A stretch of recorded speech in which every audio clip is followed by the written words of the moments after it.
Bienvenidos todos a Familiarmente, siempre pensando en amor de familia. El día de hoy nos acompaña Diana, ella es de México y nos comenta que desde hace 2 años no ve a su hijita. Bienvenida Diana, por favor, cuéntanos tu historia.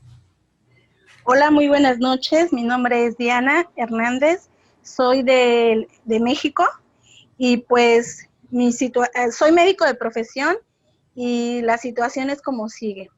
Eh, hace, hace en el año 2003 me casé con el papá de mi hija y desafortunadamente casi 10 años después pues nos separamos, ¿verdad?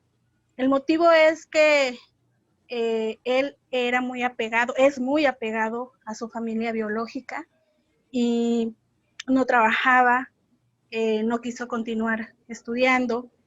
Y entonces, pues yo estaba en constante crecimiento gracias a la profesión que ejerzo y pareciera que eso pues no era bueno para él, ¿verdad? En esa relación yo me embaracé en 4 ocasiones y solamente tengo una hija. ¿Por qué? Porque no se lograban o por otras situaciones de la vida. Y después de que nace Ireri, yo quedé con una enfermedad crónica que es hipertensión. De manera que cuando nace mi hija, eh, este chico me hace creer, porque me hizo creer, que yo tenía mucho trabajo y no podría criar a mi hija, ¿no? No la podría criar. Y me propone cuidarla a él y vernos cada fin de semana, cosa que pues yo acepté. Yo era la que aportaba la situación financiera, pero también él porque su mamá le daba dinero, ¿no? Eh, Así nos las llevamos hasta que nuestro matrimonio empezó a sufrir los estragos de vivir en esa separación, ¿no? Esa distancia pues no era buena. Y en aras de mantener a la familia, yo renuncié a mi empleo, él aceptó, pero las cosas no funcionaron, no funcionaron. Conseguí empleo, y la relación se deterioró. Eh, Mi hija eh, se quedó viviendo conmigo después, hasta hace 2 años, ¿no? En ese lapso, nosotros, pues nos divorciamos, él procreó otro hijo con una pareja que tiene actualmente, eh, que viven en su casa, las cuestiones que él buscaba y qué bueno, ¿no? Eh, y nosotros compartíamos la convivencia con ella, con Ireri. Sin embargo, el 6 de julio del 2018 se la llevó de vacaciones de verano y desafortunadamente ya no la regresó. El argumento que la niña ya no quería vivir conmigo, que la niña había subido mucho de peso, que la niña estaba enferma y que yo no la había cuidado. Eso me alegaba él. Eh, entonces yo me sorprendí. Total que se puso una demanda primero penal por sustracción de menores, ¿no? Porque cabe mencionar que pues ya había un divorcio y la guardia y custodia me quedó a mí, provisional. Porque por alguna razón mi abogado no resolvió la guardia y custodia definitiva. Pero yo quiero mencionarles que él es hijo de una abogada que trabajaba porque ya se jubiló en el Poder Judicial de la Federación.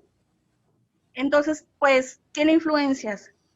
Pero además se hicieron de su abogada, contrataron a una abogada para el caso que tiene antecedentes de haber trabajado con el gobierno del estado, haber sido procuradora, y entonces conoce a muchas personas, muchas influencias.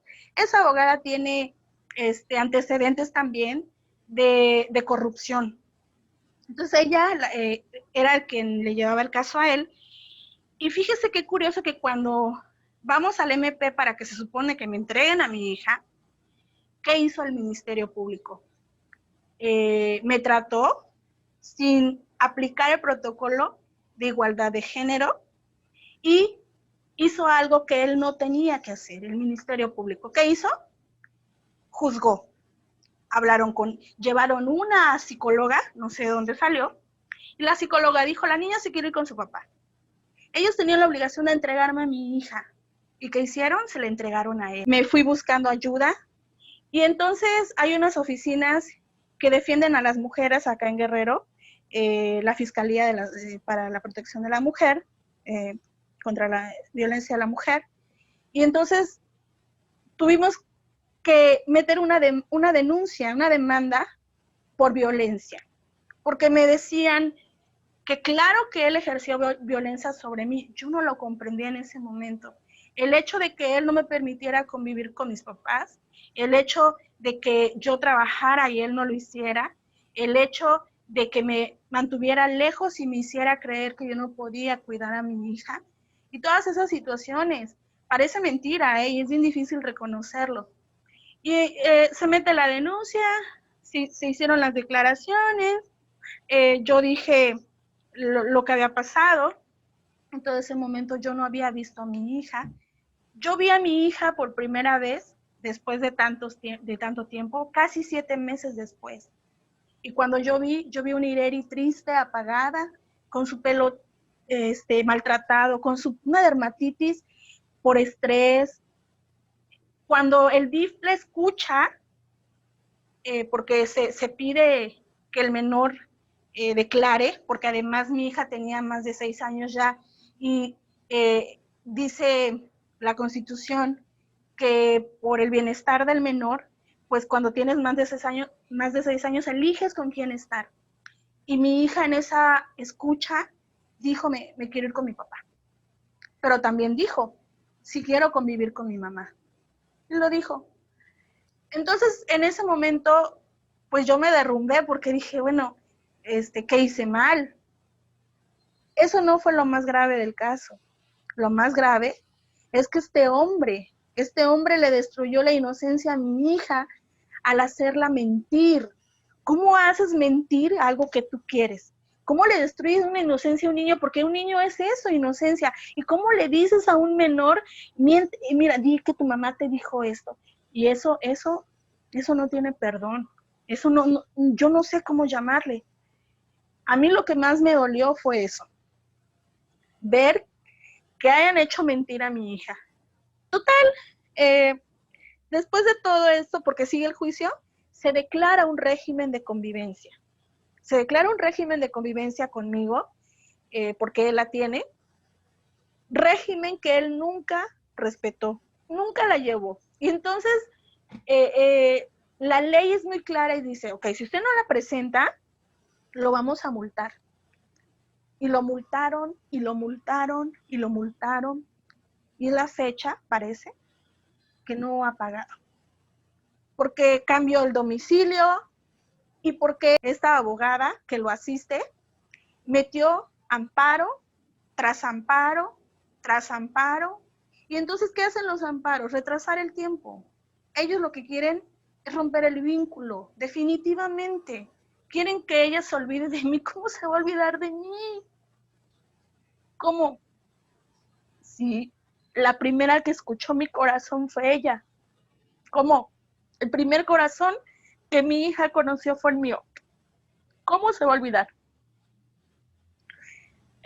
Total, en marzo, en febrero de este año, empezamos a convivir con Ireri.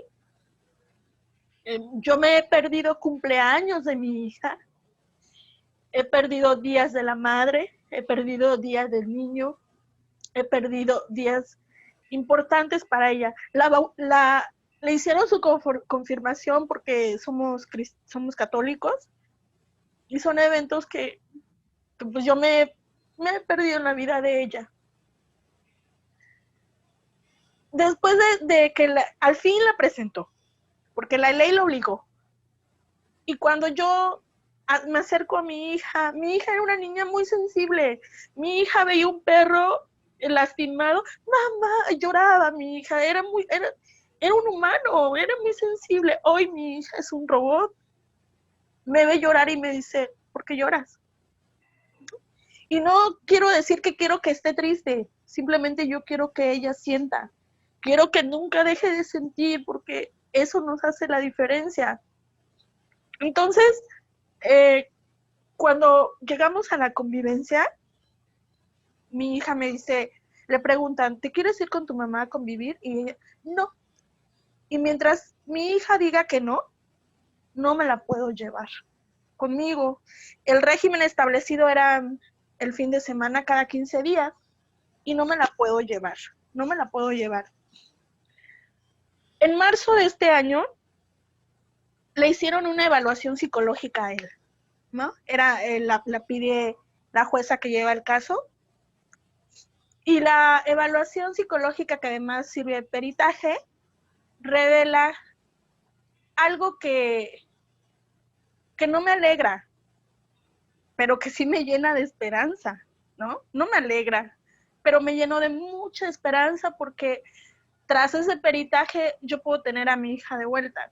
¿Y qué dice el peritaje psicológico?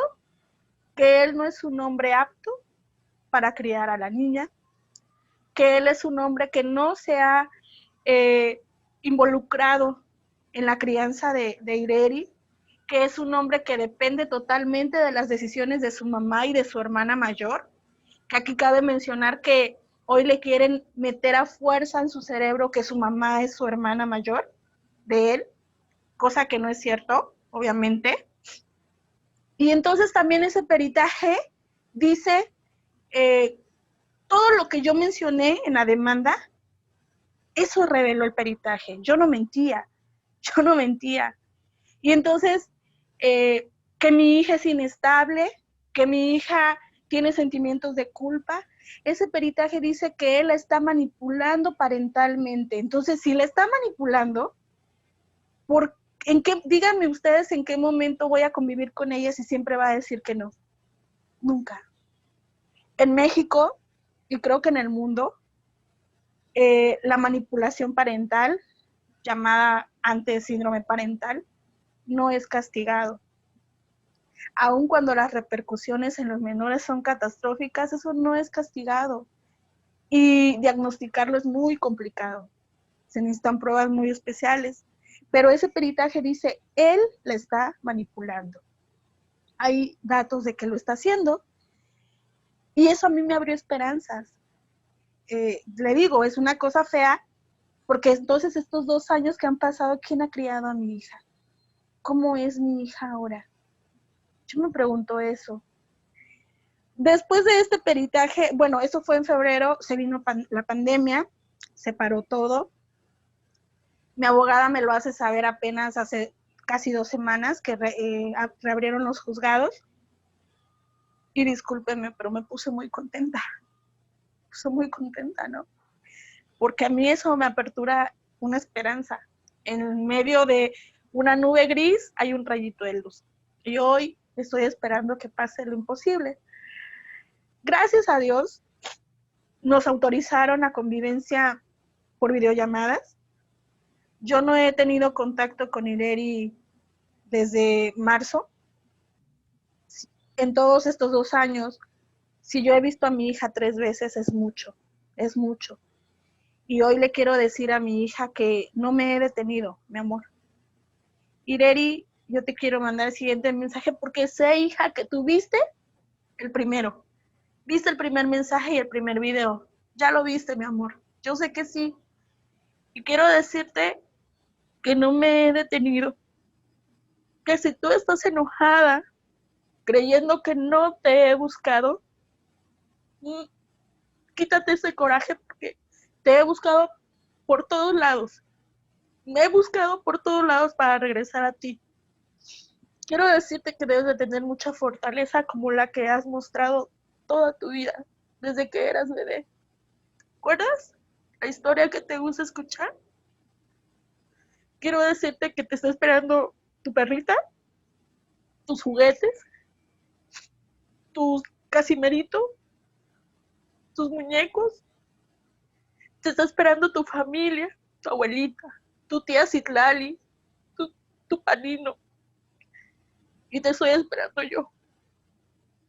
Quiero que sepas que voy a trabajar muy duro para que en tus 15 años te traiga Natalia Lafourcade, como me lo dijiste. quiero decirte que lloro no de tristeza. A ti te da mucho coraje que yo llore. Estoy llorando, Ireri, porque yo sé que te voy a tener de vuelta, hija. Y les doy muchísimas gracias por haber escuchado. Quiero decirles que he tenido depresión y en mi trabajo han sido muy tolerantes. Tengo 2 empleos porque me tengo que ocupar. Y lo que el papá de Ireri alega, lo único que alega, porque no hay ninguna causa para que a mí me juzguen de mamá a la mamá, es lo único que el papá Ireri dice es que yo no tengo tiempo para cuidarla. A mí no me pueden decir que la golpeo, que soy alcohólica, que tengo relaciones de riesgo.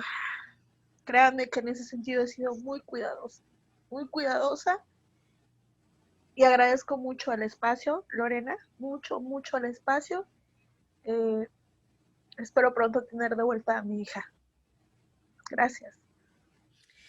Gracias, estimada Diana, por esas palabras sentidas y quiero aprovechar tu narración, que sé que ahora es en México, pero pronto será en Ecuador. Básicamente se quiere reformar el Código de la Niñez y Adolescencia precisamente, dejando que los niños manifiesten a viva voz si quieren o no volver a ver a sus padres, lo cual en sí es una vulneración a los derechos del infante, porque precisamente la Declaración de los Derechos del Niño dice que ellos pueden y deben compartir con padre y madre. Es parte de los derechos fundamentales del tener una familia, el sentirse protegidos. Y en este caso, este tipo de legislaciones lo que hacen es ir contra ese derecho, ya que un niño, ¿cómo puede decir que no quiere compartir con padre o madre si casi no lo ha visto, si casi no ha estado con él, si básicamente está bajo el cuidado de su otro progenitor? ¿Bajo qué circunstancias puede alegar? Es ahí donde entran los psicólogos y parecería que los psicólogos están en contubernio con este tipo de padres manipuladores o padres obstructores, como le conocen en otros países, ya que simplemente con análisis superfluos de 1 hora o de menos tiempo, ya sacan conclusiones de que los niños simple y llanamente no deben volver a ver o a su padre o a su madre, lo cual nos da indicios de que tal vez sea por la carga de trabajo que ellos tienen, pero que simplemente no obedece a la realidad. ¿Cómo pueden de esa manera coger y destruir prácticamente una familia y las ilusiones de un padre o de una madre? Entonces, este tipo de leyes no deben tener cabida en ningún país. Si es que ya están, en este caso, en México, siendo operadas en varios de los procesos, deberían obviamente los padres luchar para que este tipo de leyes cambien. Y en Ecuador, que se intenta hacer esa reforma, no se debe dar paso. Yo siempre he pensado que si de por sí, sin esa reforma, los padres tienen muchas dificultades, existen cientos de casos en los cuales no pueden compartir, peor aún, viendo el ejemplo mexicano, puede ser la historia más terrible. La familia, como habíamos siempre dicho, es el núcleo de la sociedad y un individuo que crece sin sus padres es un individuo que va a crecer con muchos vacíos. Lastimosamente, como señalaba nuestra amiga Diana, Ireri ya presenta esos vacíos. Probablemente es por eso que ahora no tiene esa facilidad de mostrar sus sentimientos como lo hacía antes. Probablemente por eso ha cambiado un poco, y siendo tan pequeñas y ya se pueden ver esas cosas, imagínense cuando sea adulta, ya algún día va a ser adulta, probablemente algún día va a decidir formar una familia. ¿Qué podemos esperar de esas personitas que fueron arrancadas así de los brazos de sus padres y de sus madres? Agradecemos muchísimo a Diana por contar su historia. Y esto es Familiarmente, siempre pensando en amor de familia. Soy la abogada Lorena Bravo. Para cualquier consulta, comentario, asesoría profesional o cualquier cosa que les podamos brindar, estos micrófonos son todos suyos. Muchísimas gracias por estar hoy aquí. Gracias.